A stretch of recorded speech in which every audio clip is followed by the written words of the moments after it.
melihat ini silaturahmi Lebaran di antara koalisi pemerintahan berkesinambungan. Saya tambahkan berkesinambungan.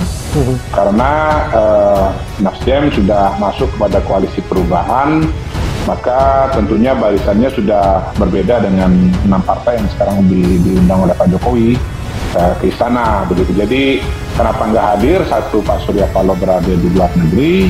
Yang kedua, memang Surya Paloh dengan Nasdem barisannya itu adalah barisan perubahan.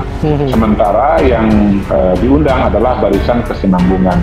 Saya kira itu yang menjelaskan. Walaupun misalnya nanti di kesinambungan ini akan ada katakanlah 2 atau 3 calon presiden misalnya begitu, tetapi kan tema besarnya ada, yaitu platformnya kesinambungan bukan perubahan.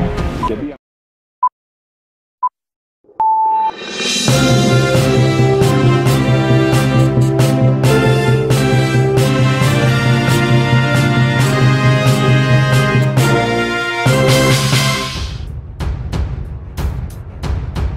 kalau kita lihat pertemuan pada malam hari ini nampaknya menjadi pertanyaan publik ketika tidak hadirnya Ketua Umum Partai Nasdem, Surya Paloh. Apa bacaan Anda? Saya kira masyarakat sudah sangat mahfum ya kenapa Ketua Umum Nasdem Surya Paloh tidak hadir. Pertama, kalau bicara secara katakanlah normatif, memang Pak Surya Paloh kan informasinya berada di luar negeri. Tetapi yang kedua, saya melihat ini silaturahmi Lebaran di antara koalisi pemerintahan berkesinambungan. Saya tambahkan berkesinambungan.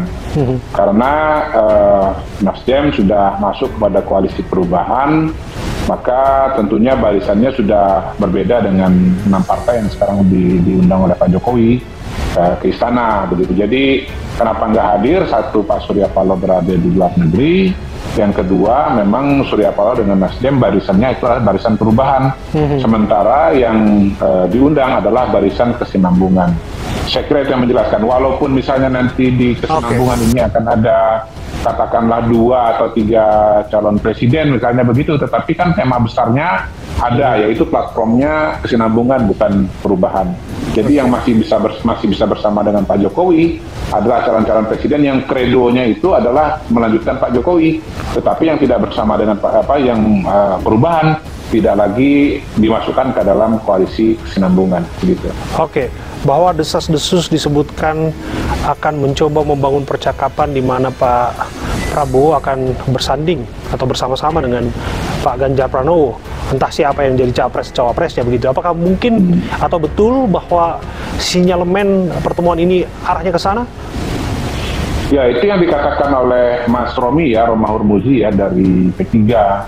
Walaupun bisa saja agendanya tidak ke sana gitu. Kalau saya pribadi pada sampai hari ini mengatakan bahwa calon presiden Pak Jokowi itu ada 2, yaitu Ganjar Pranowo dan Prabowo Subianto begitu.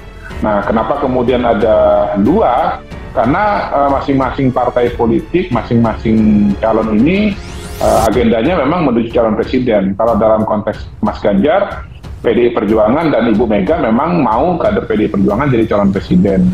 Dalam konteks Pak Prabowo, dalam konteks Gerindra, Prabowo adalah calon presiden yang sekaligus Ketua Dewan Pembina dan Ketua Umum dari Partai Gerindra. Karena itu memang keputusan akhir ada di tangan Pak Prabowo, begitu. Nah, kedua-duanya mau maju sebagai calon presiden, dan karena itulah kemudian saya walaupun ada proposal, ada ide, ada gagasan Ganjar Pranowo dengan Prabowo Subianto sebagai wakilnya, menurut saya per hari ini, sampai hari ini yang lebih realistis adalah bahwa nanti di koalisi kesinambungan akan ada 2 jagoan yang akan bertarung dan mungkin berhadapan dengan satu orang calon perubahan, yaitu Anies Baswedan.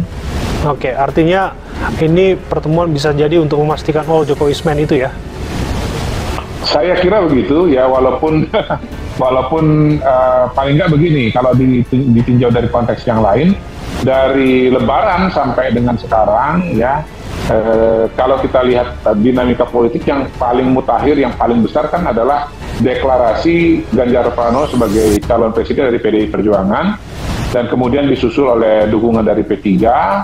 Ya barangkali dalam konteks ini Pak Jokowi mau menegaskan bahwa kingmaker ya, paling utama dan orkestrator utama politik Indonesia itu tetap berada di tangan Pak Jokowi begitu. Karena kan kemarin kalau kita bicara pencalonan Ganjar, itu sutradaranya itu adalah Ibu Megawati gitu. Pak Jokowi bahkan sudah mudik ke Solo, lalu tiba-tiba balik lagi ke Jakarta gara-gara menghadiri acara PDI Perjuangan gitu. Jadi di situ Jokowi menjadi aktor, sutradaranya adalah Ibu Mega. Tetapi dalam konteks politik pertemuan pada hari ini, yang juga informasinya dihadiri oleh Ibu Megawati, yang jadi sutradaranya adalah Pak Jokowi. Ibu Mega dan para ketua umum partai politik lainnya menjadi peserta. Jadi tuan rumahnya adalah Pak Jokowi. Jadi secara simbol politik saya kira juga sebetulnya ini semacam penegasan lah bahwa ya big boss-nya itu tetap Pak Jokowi. Demikian. Oke. Meskipun Nasdem mengatakan menghormati mereka tidak masuk dalam undangan itu, apakah kemudian Anda akan melihat ada sesuatu yang akan terjadi kaitannya dengan soliditas di kabinet Jokowi Ma'ruf Amin ke depannya? Mengingat bahwa kalau disebutkan ini pertemuan adalah pertemuan koalisi pendukung pemerintah, seyogianya ada Nasdem di sana. Iya. Jangan lupa bahwa pertarungan yang kita bicarakan, koalisi-koalisi yang sedang kita bicarakan sekarang ini adalah koalisi pemilu presiden 2024 begitu. Sementara kalau kita bicara pemerintahan, itu pemerintahan sekarang yang akan berlangsung sampai 2024. Jadi pada dasarnya tidak harus bertentangan secara diametral ya. Karena apa? Karena Nasdem misalnya punya menteri-menteri di kabinet ya, tapi di sisi yang lain mereka punya calon presiden yang agendanya adalah perubahan. Jadi menteri-menterinya ya bekerja berdasarkan arahan ya dan melapor kepada Pak Jokowi ya. Nanti kalau misalnya pemilu presiden mereka mengusung calon presiden temanya perubahan, itu ke 2024 ke atas gitu.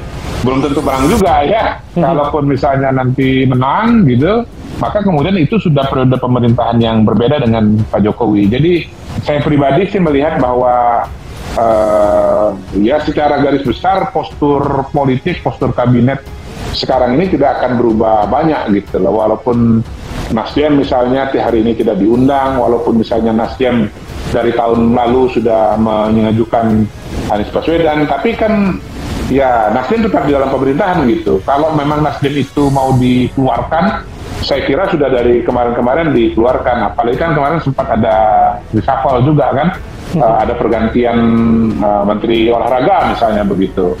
Itu sebetulnya momentum kalau memang Pak Jokowi mau melakukan perubahan dengan mengeluarkan Nasdem dari kabinet, menurut saya sudah terjadi, tapi nyatanya tidak. Jadi saya melihat Pak Jokowi membagi antara koalisi pemerintahan dengan koalisi pemilu begitu. Jadi koalisi pemerintahan Nasdemnya tetap di dalam, tapi koalisi pemilu Nasdemnya di luar.